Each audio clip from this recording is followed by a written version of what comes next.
Good morning, good morning. Alrighty. I appreciate everybody being here, being on time. This is a very, very important topic. And I see that the room is filling up, so we're going to let some more people enter the room. I'll give it another few moments, and then we will get moving with the program. Really, really appreciate everybody showing up.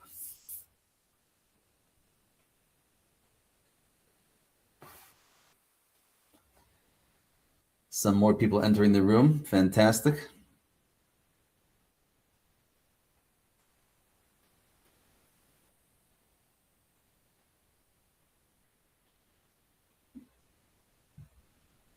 All right.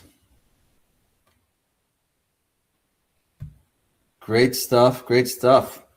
All righty, let's get moving. First of all, Happy New Year. Happy 2026 to everybody. I hope that 2026 is a year of blessing for all of us. And I'm excited to share with you guys today's material. We're going to talk about, do you need an annuity, whether it's the TSP annuity or any annuity for that matter. A very, very important conversation. But before I dive into the material, let me first remind everybody that these classes do not happen in a vacuum. They happen because I have people that are supporting me and encouraging me. Those are my clients. Those are my members. If you know somebody who is a client or member of mine, give them a hug. Thank them. And if you want to become a client or a member, so you can learn more about becoming a client or member by requesting a consultation in the button that I just posted in the sidebar. So you may notice on the sidebar, something just popped up.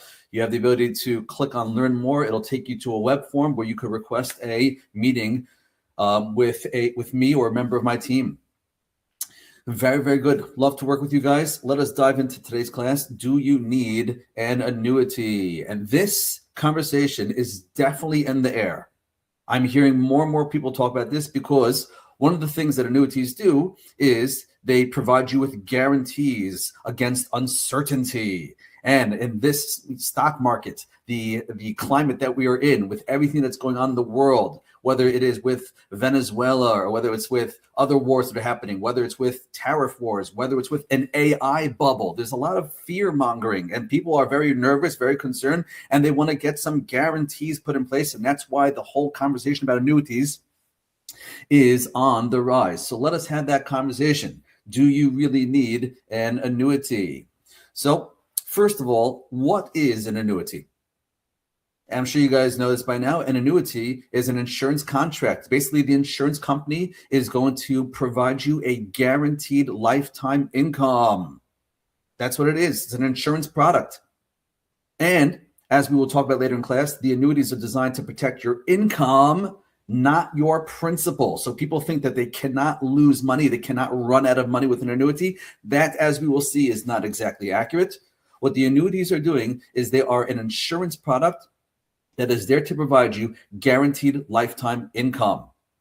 Now, before we go further, some of you may already know me, and you may already know that my starting point with my clients when it comes to making decisions about insurance, my starting point is I want to see whether you even need the insurance. Do you need to hire an insurance company for whatever the deliverable is? And I have found that federal employees have an easier time self-insuring in a few areas of insurance. What does that mean by self-insuring? What that means is federal employees have an easier time covering the risk themselves without the need to hire an insurance company to protect them. And federal employees have an easier time self-insuring in the following four areas. Number one, life insurance. Do you even need life insurance? Some of you may be pleasantly surprised when you discover that you might not even need life insurance anymore. That's a conversation for a separate time. Number two, long-term care insurance. Do you need long-term care insurance? Some of you may be pleasantly surprised when you discover that you don't even need long-term care insurance. Number three, health insurance. So when I talk about health insurance, what I primarily am focused on is Medicare. Do you need Medicare? And as you guys may remember, I gave a webinar about this just a couple of months ago, that federal employees, you already have FEHB, which is comprehensive coverage, and you have FEHB for the rest of your life. So there is a very strong argument that you do not need that additional insurance called Medicare, especially Medicare Part B, which is going to cost you money. And then there's the fourth insurance, which federal employees usually do not need. The fourth insurance is annuities. Do you need an annuity? I have found that federal employees typically, again, there's always exceptions to the rule, but typically they do not need another annuity. Why do I say another annuity? Because let me remind you, federal employees, you already have two government-backed, guaranteed lifetime annuities. The two government-backed annuities that you already have are, number one, your federal pension, number two, Social Security. And yet, I meet many federal employees that tell me that they're working with a financial advisor, and the financial advisor is trying to sell them another annuity. I know that there are hawks circling your office right now as we speak, waiting for you to step outside so they can engage you in a conversation about how you desperately need another annuity. Go ahead, look at the window. Look, there they are. And by the way, it's not just hawks on the outside trying to sell you another annuity. There's even hawks on the inside. If you guys have ever read your TSB statements, you will see that there is a page of that TSP statement that is dedicated to selling you the TSP annuity. So it's not just hawks on the outside trying to sell you annuities. There's even hawks on the inside trying to sell you an annuity, which again is an insurance product that is providing you guaranteed lifetime income. Did you really need an insurance company to guarantee your lifetime income? Well, in order to answer this question, whether you need an insurance company to guarantee lifetime income, we first have to understand something called withdrawal rates. What do I mean by withdrawal rates? So when you have your investments, before you even slap any insurance guarantees on it, your investments have the ability to produce income. And the percentage that you draw out from your portfolio is known as the withdrawal rate. Let me give you guys an example of what I mean by withdrawal rates. And once you understand withdrawal rates, we will plug that into the annuities. Let's go to the next slide over here. The way you measure your withdrawal rate is you take your shortfall and you divide it by your portfolio value. So what do I mean by your shortfall? Basically what that means is your expenses minus your fixed income. So I have the example on the slide. Let's say your expenses are $100,000 a year. I'm just giving this as a nice, easy number, $100,000 of expenses. And your fixed income, which includes your first pension plus Social Security. And if you're married, your spouse may also have Social Security. Some of you may have a military pension. Some of you may have VA benefits. Some of you may have a pension from a different job. Whatever your fixed income sources are. So in my example, I have your first pension, let's just say $40,000. Your Social Security, $20,000. Your spouse's Social Security is also $20,000. So if you add that fixed income together, that's $80,000 of fixed income. So let's do the math. If your expenses are $100,000 and your fixed income is $80,000, your shortfall is $20,000 shortfall. Now let's try to figure out what is your withdrawal rate if you have a $20,000 shortfall. That means your investments need to create $20,000 of income. So what is your rate of withdrawal if you are drawing out $20,000 a year of income? And the answer is, it depends. It depends on the size of your portfolio. So I'm giving you guys two examples at the very bottom of the slide. If your portfolio is worth $1 million and you are drawing $20,000 out of $1 million, what is your withdrawal rate? That is a 2% withdrawal rate. However, here's another example. Somebody else who also needs $20,000, but their portfolio, instead of being $1 million, their portfolio is $500,000. So if they need $20,000, but their portfolio is only $500,000, well, their withdrawal rate is going to be 4%. So this is a key starting point. In order for us to see whether or not you need an annuity, we have to understand this concept of withdrawal rates. And you can have a withdrawal rate that is very low, let's say like 1% withdrawal rate or 2% withdrawal rate. And the numbers go up. You can have 3%, 4%, 5%, 6%, right? So your withdrawal rate is really a function of your shortfall.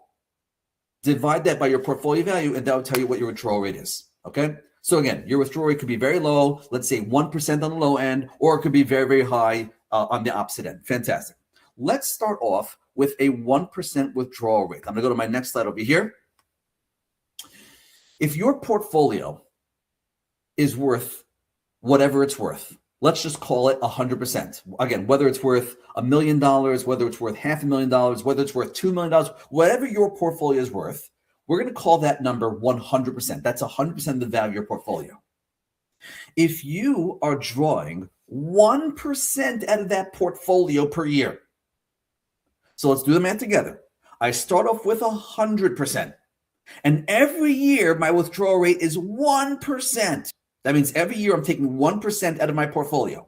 So if I start off with 100%, and every year I'm taking out 1%, how many years of income do I have in this portfolio of mine? And if you're doing the math, if you start off with 100 and you're taking out 1% per year, you have 100 years of income in your portfolio. 100 years. Please tell me, did you need to hire an insurance company to give you guaranteed lifetime income when you already have 100 years in the bag? I think you guys can see where I'm going with all this, can't you? Okay, somebody who has a withdrawal rate, meaning somebody who they have their expenses and they subtract their fixed income, and whatever the fixed income didn't cover, that's the shortfall. So if that shortfall represents 1% of your overall portfolio, I have news for you. You probably did not need to hire an insurance company to give you guaranteed lifetime income, because you, on your own, before you even got the insurance companies involved, you already have 100 years of income in your portfolio. You didn't need to hire an insurance company to give you guaranteed lifetime income. I hope I'm making sense on that. That's have a 1% withdrawal rate.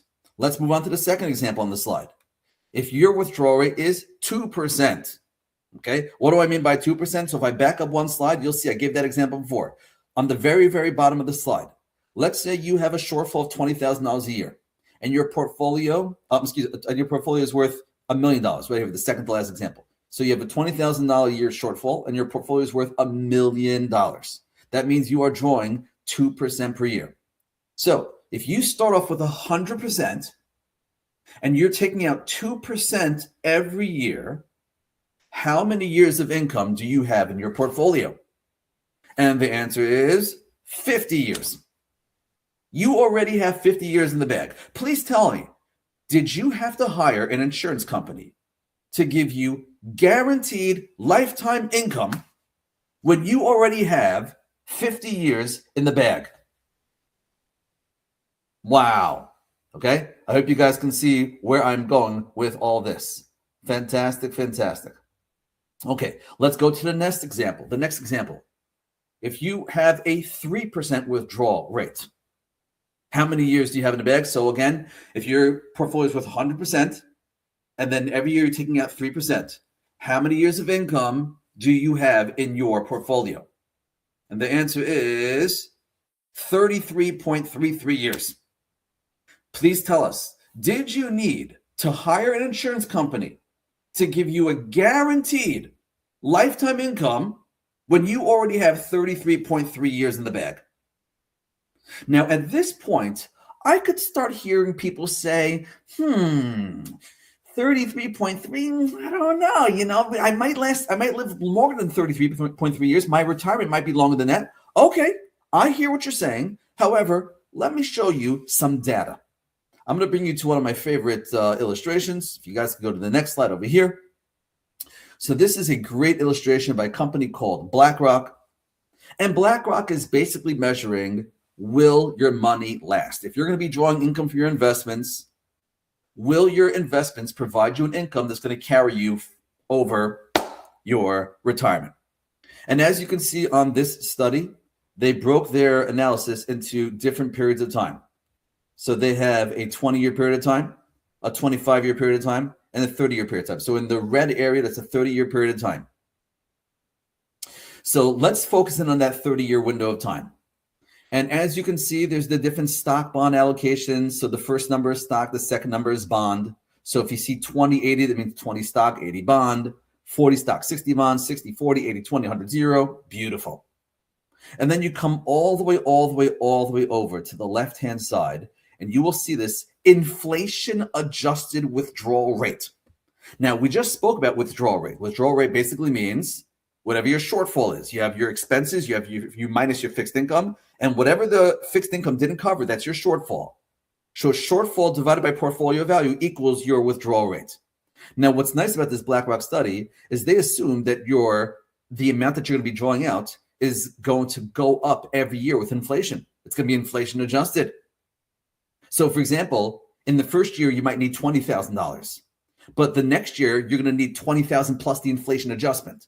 And then the following year, adjusted beyond that. So they have the inflation adjustments built in over here. So if you have a 1% withdrawal rate, you are looking spectacular, no matter which portfolio you're in. If you have a 2% portfolio, a 2% withdrawal rate, you're also looking spectacular. Spectacular. Okay. What about 3%, which is exactly where we were up to on the previous slide? If you are taking a 3% withdrawal, you have 33.3 years in the bag. Okay. So obviously, if you're going to be investing in the market go up and down, up and down. But according to studies that have been done, this BlackRock and other studies as well, what they're showing is that you are scoring super high 90s. That means you have a 98, a 95, a 93% chance that your money is going to carry you for that 3-decade period of time.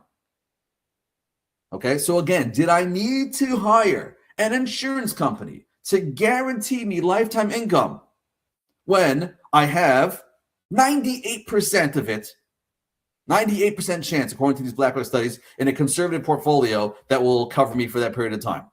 Okay, again, not guaranteed. No one's guaranteeing anything. The only ones that are going to guarantee are the insurance companies. That's the business that they're in. They want to guarantee that you're going to have income. And again, notice I'm focusing on the income. They guarantee the income.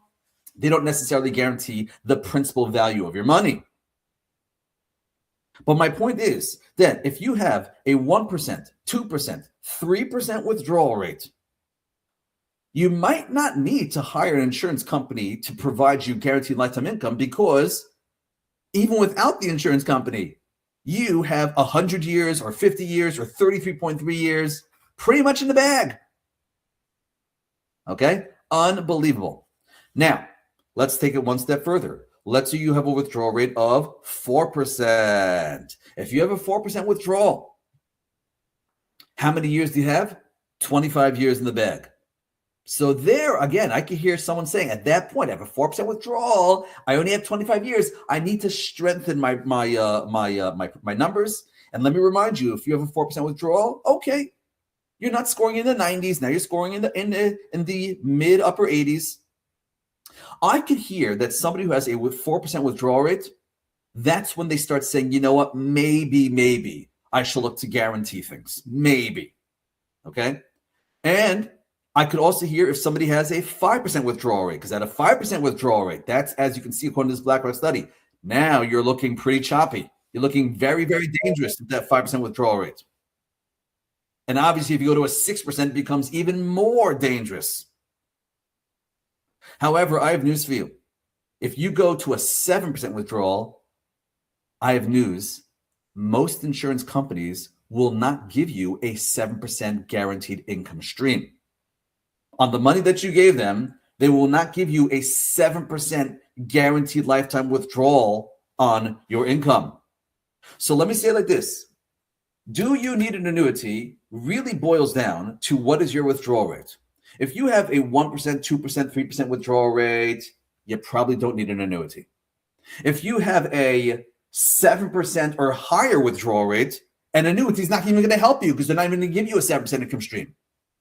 So the annuity, if it benefits you, it's really going to benefit the people who are in that 4%, 5%, 6% withdrawal rate. If that is your range of withdrawal, 4, 5, 6%, I could hear how an annuity could make sense in your overall plan.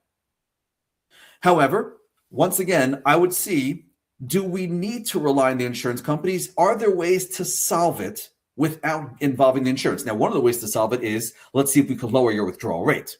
That's one thing I'd like to see if we could do. If we could lower your withdrawal rates, and then that solves issues. But if we can't, if we tried all the solutions and you're sort of stuck at that 4, 5, 6% withdrawal rate, okay. So then now I can see, then you may be a candidate for an annuity. However, I want to unpack the annuities to see still if it's worth your while. First of all, let's address the obvious question. Annuities are insurance products.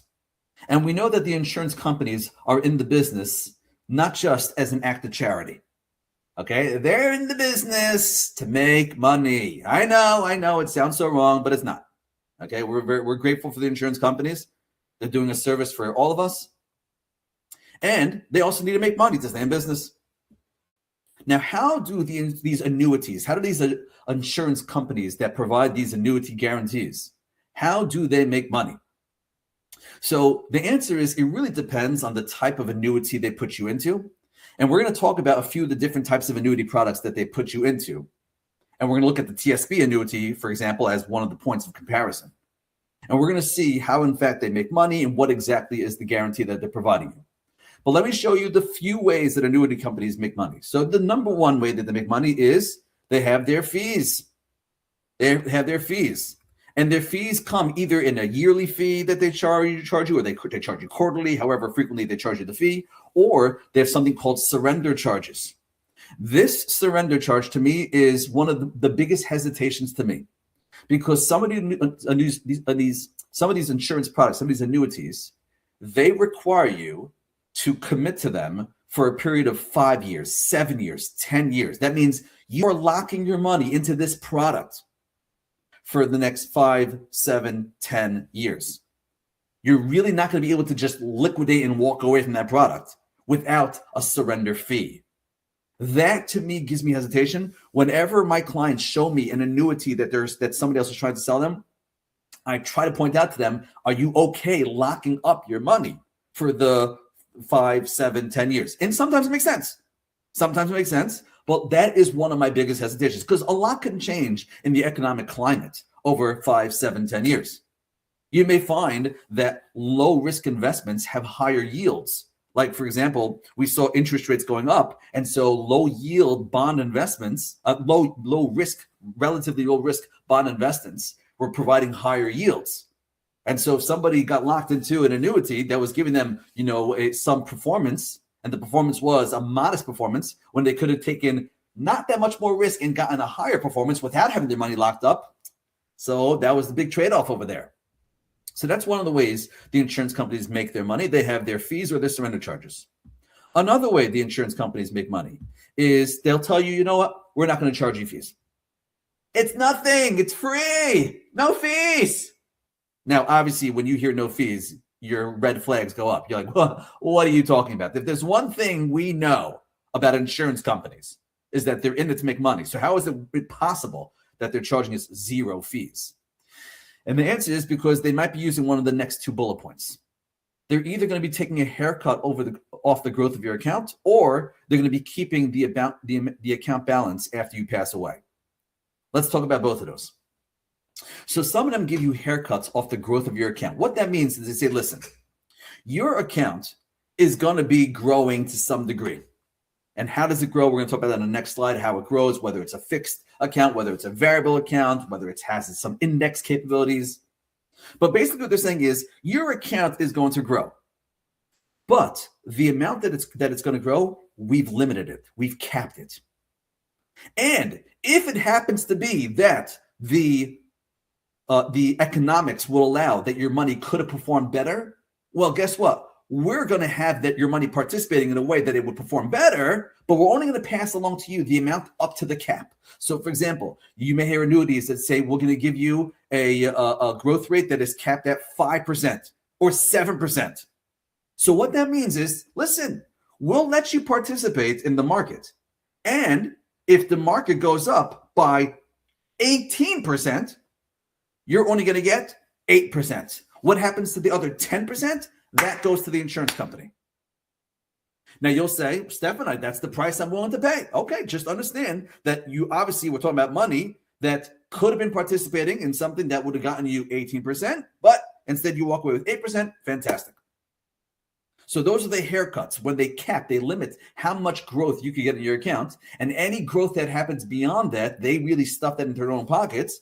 If you're okay with that, just understand that was what you exchanged. You're basically giving away the upside potential that you could have had with your money. Another way that they make money is, and this is where annuities got the bad reputation, the other way they get money is, the last bullet point, they keep the leftover money after you pass away. That means they give you an income stream for your life. And if you pass away, whether it is 30 years later or whether it is 3 years later, whatever the money's left over, sorry, that stays with the insurance company. Okay? That is obviously very concerning for many people. And that is what scares people away from annuities. Not all annuities keep the account balance after you pass away. However, there is an annuity that keeps your account balance after you pass away, and that is the TSP annuity. With that being said, the TSP annuity, they give you the option. If you don't want them to keep the money, you could accept lower and lower payouts. Okay? And then they will provide your beneficiaries with some leftover money. But if you don't choose those lower payouts, if you choose the highest payout, which is the one that they're selling you on the TSP statements, if you've ever seen your TSP statements and they say you're going to get this amount of money from your TSP annuity, they're showing you the highest possible payout. But the highest possible payout requires you to relinquish the money and say, listen, even if I pass away after 3 years, the TSP keeps my money. Okay? That is obviously something that we are very concerned with. But as I said, the way the insurance companies make money, there's a few ways. It really depends on the type of annuity that they are selling you. So let me tell you guys about the two most basic type of annuities people sell. And then there are other flavors, and we'll see where you fall into it. And I'll tell you exactly how we use annuities in our office. Again, even though our general attitude is we try to stay away from them, but every now and then, as I mentioned, there are some appropriate cases. So let me talk about the basic annuities, and we'll talk about how we utilize them in our office. So the two most basic type of annuities out there are fixed annuities and variable annuities. I know that there are others. There's index, fixed index, and there are all these other things, but they're all spin-offs of the most basic annuities. The two most basic annuities are fixed annuities and variable annuities. What is the difference? So the difference boils down to as follows. When you give your money to the insurance company, what does the insurance company do with that money? Do they invest it in the stock market, or do they put it into a fixed account? So if they put it into a fixed account, the fixed account basically means that the account has a fixed rate of growth. It doesn't go higher than that, doesn't go lower than that. It's a fixed rate of growth. Okay? So that means your money's going to be put into the account and it's going to be growing at that fixed rate. That's what it is. That's what that's what they're contractually obligated to give you, and that's what you're going to get. As opposed to, if it's not a fixed account, then they're going to put you into a variable account. That means they're going to put you into your money into an account that participates in some variable performance, usually like the stock market. Okay. Now, the stock market, as you all know, does not provide a fixed return. The stock market provides a variable return. Sometimes it goes up, sometimes it goes down. So let's explain what happens if you put your money in a fixed account or a variable. Let's start with the fixed account. So on the fixed account, as you guys can see in the slide, the account is growing at a fixed rate of interest. And when you start taking income, the income is based upon the account value at the time of the first withdrawal, and it has the lowest fees. Okay, lowest fees. Sometimes there's even zero fees. As I mentioned before, if there's zero fees, how do they make money? Either with the haircuts or they keep your money after you pass away. Okay, so that is the fixed account. You put your money in, the money earns a fixed growth rate. When you take income, it's based upon the account value at the time of first withdrawal. So, for example, if you put in $100,000, but you let it sit there, and after time it has accumulated, and now it's worth $150,000. So your income stream is going to be based upon the $150,000 when you first activate the income. Okay, fantastic. That is a fixed account, as opposed to a variable account. Now, the variable account, I have to admit, these are super intelligent instruments. A lot of brains go into it, but they're also very confusing. By the way, this is part of the challenge of any annuity when you're trying to speak to clients, it's super complicated for the advisors. These are super complicated products. But again, we just try to figure out what we can understand and deliver it and explain it to the clients so they could understand it as well. So here's what happens with a variable annuity. So the account does not grow with a fixed level of growth. No. The account grows at whatever the market does. The market could go up, the market could go down. Check out the next bullet point. The income is based upon the high watermark of the account and can only go up, never go down. Okay, so here is where you see a difference already between the variable and the fixed. The fixed income, if your income stream goes up, it goes up at a fixed rate. That's pretty much it. But if you use a variable account, your income will go up much faster, much higher than just a regular fixed rate. It's based upon what's called the high watermark. Now, I'm going to give you guys an illustration of the high watermark on the next slide. Let's start off with somebody who put $100,000 into their variable annuity. And they start drawing income off that $100,000. And let's just say they're drawing a 5% income stream. Okay, so the insurance company, I'm just giving you an example where they're going to guarantee you a 5% income based upon the $100,000 you invested. Okay, now what's nice is your money is exposed to the stock market, and the stock market, as we all know, could grow. And let's say your $100,000 grows and now it's worth $200,000. So when the annuity gives you guaranteed lifetime income, are they going to be basing it on the $100,000 that you started with, or are they basing it on the $200,000, which is now the new high mark of your portfolio? And the answer is it's based upon the new high watermark. At least that's the way most of them are. They're based upon the new high watermark. So that means that they will give you 5% of the higher value. So 5% of 200,000, that's $10,000 a year every year for the rest of your life. So as you can see, your income could increase very nicely. Keeps you up with inflation. Sounds great. However, if you are participating in the stock market, the same way the stock market go up, the stock market could also go down. And let's say your portfolio drops and now it's worth $50,000. Will the annuity give you a guaranteed income stream? Yes. However, will the guaranteed income stream be based upon 50,000 or 100,000 or 200,000? Where is the guaranteed income based upon? So, as we said, the guaranteed income is based upon the high watermark. So that means even though your account balance has dropped down to 50,000, they're still going to give you $100,000. They're still going to give you $10,000 of income based upon that high watermark. Okay, I hope I'm making sense on this. Now you may say that's fantastic, $10,000 guaranteed for the rest of my life. That is so amazing. Well, I know it sounds amazing. However, let me point out the following: the variable annuities usually have the higher fees. It's not uncommon to find variable annuities where the client's all-in fees are 2.5% to 3.5% per year. All-in fees, all in. Okay? So that means if you want your money that you put into your annuity, if you want to reach a new high watermark, you know what your money has to overcome? It has to overcome two hurdles. Number one, that means your performance in your portfolio has to be higher than the fees. So if the fees are 3.5%, that means your portfolio has to do 3.5% just to keep 100,000. Okay, just to maintain that.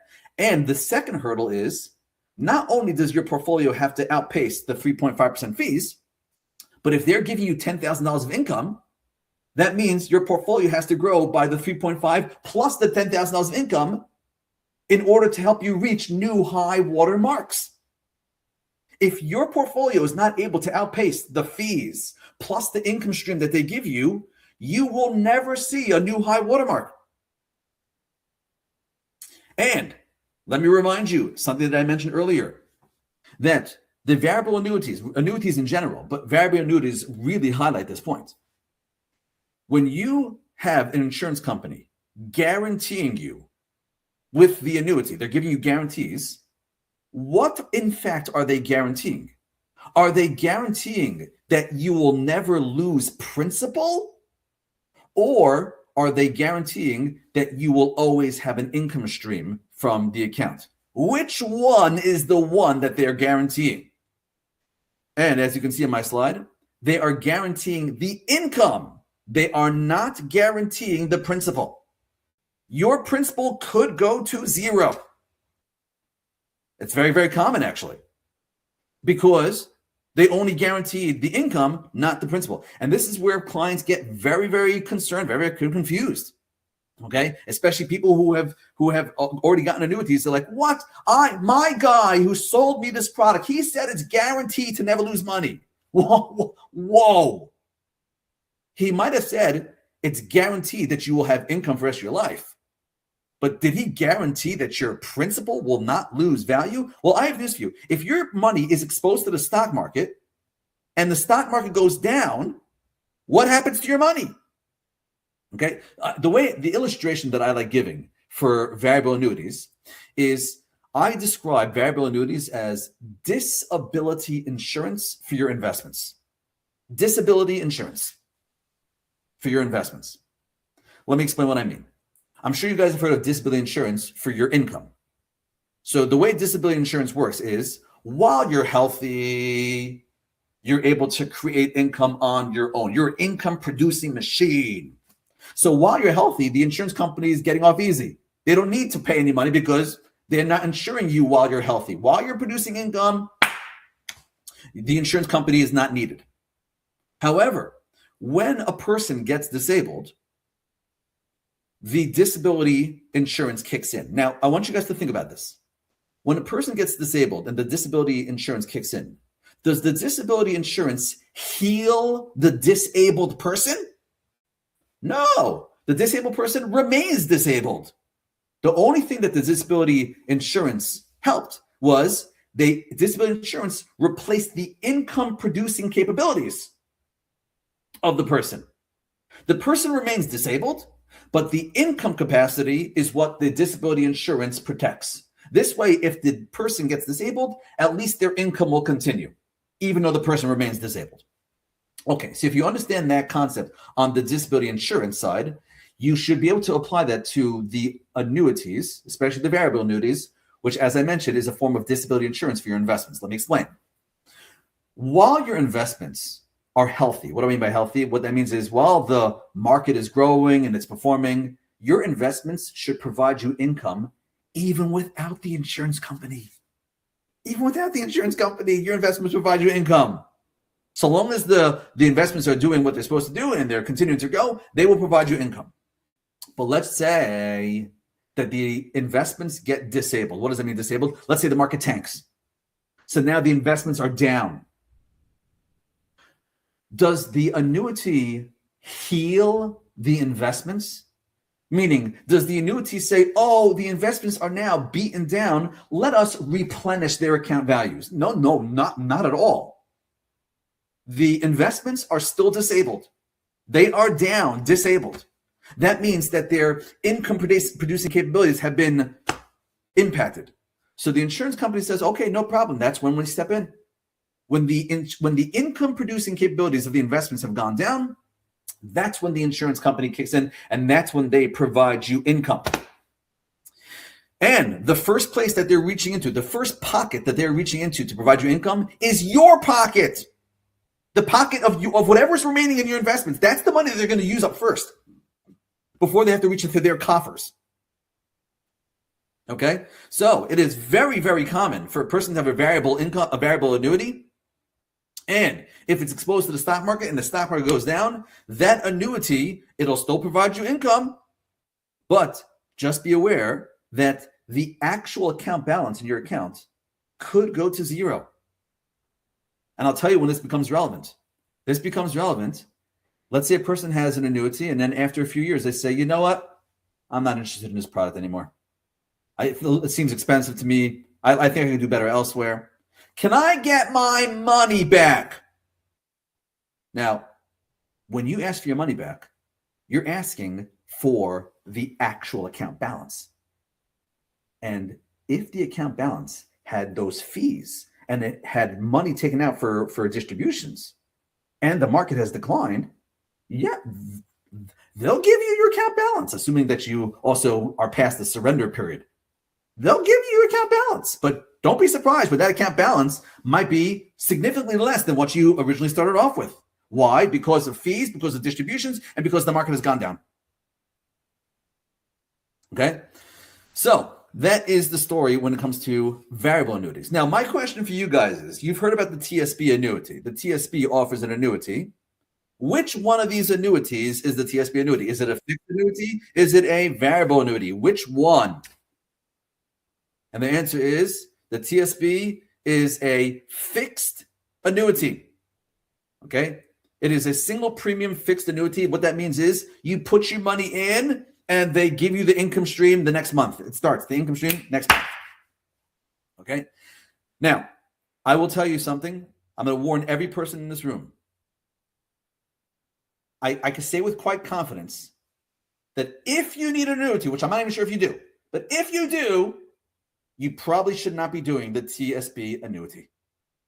The TSP annuity is an irrevocable decision. What do I mean by irrevocable? That means when you put your money into the TSP annuity, you cannot get your money back. It is irrevocable. So that means whoever puts their money into a TSP annuity, kiss that money goodbye. You're never going to see that money again. Okay? And the TSP annuity, they give you different payout options. I'm not a big fan of their payout options. So the biggest issue with the TSP annuity is that it's irrevocable decision. Okay? That's number one. Number two, remember they're put into a fixed account. The fixed account is only going to grow at the fixed rate. If interest rates go up in the future, you're not going to be participating in that. Okay? Fine. That's fine. Also, the payout options, I'm not so keen on the payout options. I have over here on this slide the various payout options on the TSP annuity. So you could choose the one with the highest payout. That's the life only. The life only gives you the highest monthly payout option. That's the one that they try to sell you when they show you the TSP statements. And when you see that highest payout, you're like, oh, wow, that sounds pretty good to me. Well, it sounds great. It's a high payout. But if you give your money to that TSP annuity and they pay you just for 1 year, 1 month, and you pass away, kiss that money goodbye. Snoopy keeps the money. Okay, Snoopy meaning MetLife, the insurance companies, they keep that money. If you don't want Snoopy to keep the leftover balance, you could request a cash refund, okay? But if you choose that cash refund, that means that you're not going to get the highest income payout. Your income payout is going to drop. And if you choose any of the next ones, the 10-year certain, that means you have a 10-year guaranteed income that also has a lower payout. Or if you choose the joint options basically means that when you pass away, someone gets either 50% of the income stream or 100% of the income stream. The crazy part about the TSP is they offer a 50% income stream and you could be the survivor. That means if you and your spouse are on that annuity contract and your spouse passes away, your income is going to get cut in half, which is completely outrageous. The 10-year the joint option is also going to give you a lower monthly payout. And then last but not least, the COLAs are capped. If you want your money to go with inflation, it's capped at 3%. So obviously the past few years where inflation was above 3%, you guys were capped at 3%, which is not keeping up with inflation. Okay. Let me put it this way. When clients are interested in annuities, they usually want an income stream that's going to last not just for their life, but it's also going to last for their spouse's life. And it's not going to go down when one of them passes away. They want to keep it in full force when one of them passes away. And they want it to keep up with inflation. So that is the lowest possible payout option with the TSP annuity. Again, most clients want it to last not just for their life, but the life of the survivor. And they want the survivor to get 100%, not 50%. And they want it to go up with inflation. So those ingredients are basically electing the lowest possible payout with a TSP annuity. Okay? Now, with this being said, I actually have an article that I've written. If anybody here has ever seen my website, you may see some of the articles that I've written about the TSP annuity or replacing the G fund. Okay? The way we utilize annuities in our office is only if the annuity gives you no downside exposure, like your principal cannot lose money, and there are zero fees, and the only way they make money is the haircut that they take by not giving you max exposure. Okay, so basically what it means is as follows. There are annuity contracts out there where they will charge you zero fees. They will, the principal of your investment cannot lose value. It cannot go down. So even if the market goes down, you will not lose value. The actual principal will not lose value. And they will actually give your principal upside growth, but the upside growth is capped. So if I see that you have a zero fee, no downside with upside exposure in your annuity, I will be receptive to that, but I will only be receptive to that if it has a upside participation, which is not severely limited, but only like slightly limited. So for example, you'll find some annuity companies, they'll give you participation in the market up to 5%. That's pretty severely limited. I'd like to see 7-8% market participation on the upside. That'll make me feel much better, because let's be real. If you're participating in the upside, you're not going to get 8% every year in the upside. Let's be honest. The market does not go up every 8% every single year. So if it doesn't go up 8%, let's say the market goes down, you have a negative year like 2022, the market went down, you get zero during that year. So if your market goes up 8 and the next year goes down 2, you're at least averaging 4. Okay. So I hope I'm making sense. Let me say it again. If the market goes at 8 and then the next year it goes down, it goes down, and you got 0. So 8 and 0 divided by 2 years, that's an average of 4%. Okay. So that's okay performance. Okay performance for the conservative element in your portfolio. Obviously, the stock element of your portfolio should not be capped like that. Okay. So basically what I'm trying to say is that we could utilize annuity products as the conservative bucket in your portfolio, but only if, number one, they're free. Number two, there's no downside. And number three, the upside is not severely capped. It's just, you give you a little bit more of upside exposure. So if you're at a 5% upside exposure, I'm not happy with that. If you're at 8%, I'm more happy with an 8%. Obviously, the higher we get, the better. But I wouldn't be surprised if 8% is like towards the upper end of what annuities are offering. Again, these contracts, they keep on adjusting. So it could be you're locked into a contract that only gives you 5 when the newer contracts are giving you 8. And again, that's part of the problem of being locked into anything. Okay. Let us summarize what we've said, because we're getting a little bit late over here, and then I'll open the floor to some questions. So, number one, annuities are insurance products that are designed to protect income, not your principal. What that means, not your principal, just understand what that means. That means that there's going to be less money for the next person in line. So if you wanted to leave over money to your kids or something like that, the annuity is really not going to preserve your assets for the next generation. Okay, fine. Some annuities can be used as high-yielding conservative instrument with no possibility of loss and often no fees. So that is nice, so long as there is a good amount of market participation and you're not severely capped. Okay. My third bullet point, if you're using annuities for income, right? Remember, the reason why we use annuities is not for the income. It's for the conservative growth. If you are not using the annuity for conservative growth, but rather you're using it for income, they become less valuable when your withdrawal rate is 3% or less. As we said, if you have a withdrawal rate of 1%, 2%, 3%, you probably don't even need an annuity. If you have a withdrawal rate of 7% or higher, an annuity is not going to help you. The annuity is really for people who are in that 4, 5, 6% withdrawal rate. If you're in that category, then I could sort of hear why you would utilize it. The next bullet point is, if you have a withdrawal rate of 4%, you could use an annuity, or you could really just manage your money in ways that are giving you exposure to the market, and a portion of your portfolio will be exposed to conservative instruments. That's the way we usually approach things. We have an aggressive bucket, a conservative bucket. That's for a different conversation. Annuities are different than having somebody manage your portfolio, because when you have a money manager, as wonderful as your money manager is going to be, they can never guarantee performance. They just can't. The market, we don't know what's going to be. The interest rates, I don't know. Bonds, I have no clue. So we cannot provide guarantees. The insurance companies are able to use that magic word guarantee because that's the power of the insurance. That's the power of large numbers.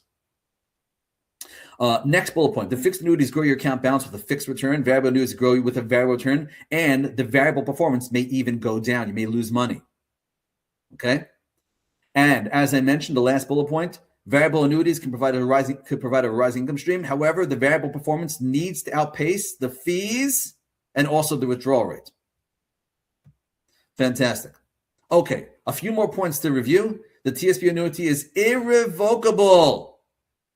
I really, if anybody here is thinking about the TSP annuity, please speak to somebody first before you go through with it. Okay. Next, the TSP life-only option is the highest monthly payout. However, whatever's left over, you could kiss that money goodbye. Okay. Now, the next few points are very important. You need to do the following. First of all, you need to decide whether a guaranteed income stream is more valuable to you than a non-guaranteed income stream, plus preserving your TSP principal to your heirs. As I mentioned, if you use money managers, so they can't give you the word guarantee. However, they can show you what the statistical likelihood is.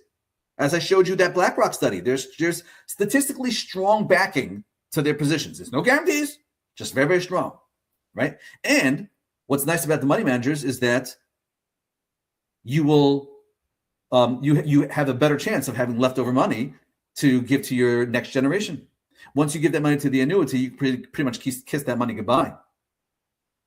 Also, if you really are taking this annuity conversation seriously, the very first thing you got to do is you have to see what your withdrawal rate is. As I mentioned earlier, if your withdrawal is 1%, 2%, or 3%, you might not even need to have this annuity conversation.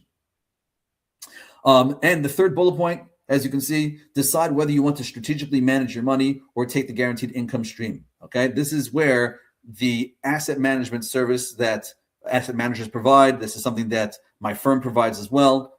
That is something that we help our clients with. That is what our specialty. So if anybody here is really looking for help when it comes to creating an income stream from your investments, I would highly encourage you to have a conversation with someone like me who gravitates away from insurance products first. That's my first step. My first line of thinking is let's get away from the insurance. Let's see if we can do it without the insurance. Okay. Next couple of bullet points. If you are not retiring immediately, you may want to do a couple of things to make the annuity decision easy for you. Number one, you want to grow your TSP, obviously. Or number two, you want to lower your withdrawal rate. By doing either of those, by either growing your TSP or lowering your withdrawal rate, or lowering your expenses, that will lower your withdrawal rate. And by lowering your withdrawal rate to 3% or less, it makes the whole annuity conversation much easier. Fantastic.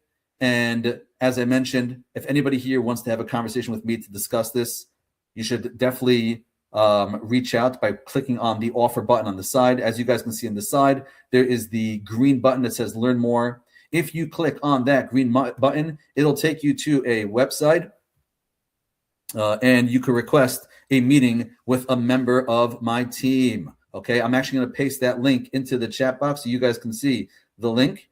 Here it comes in the chat box. Here it comes. Where is it?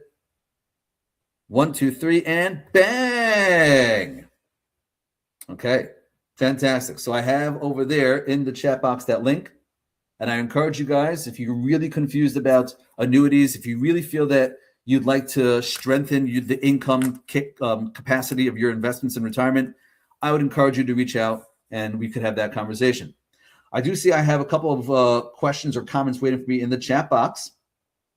The first comment is from Randall. My annuity guarantees both income 8% of base principal and majority principal for heirs, as well as a doubler for the income should I become a resident of a long-term care home. It is an Athena annuity outside the TSB. Move majority of TSB to a external IRA account and 2/3 into annuity and 1/3 investments, which has already since July 1st, a 0.45 or 45% increase since July 1st. So basically in half a year, you had a 40% increase. Randall, I am highly suspicious. All the data and what you just described sounds great, sounds fantastic. Until I read the fine print, I'm highly suspicious. Anybody who's talking about a 45% increase over a 6-month period of time, Oh, what was it since July 1st? Excuse me, Randall. Also, let me remind you what happened July 1st.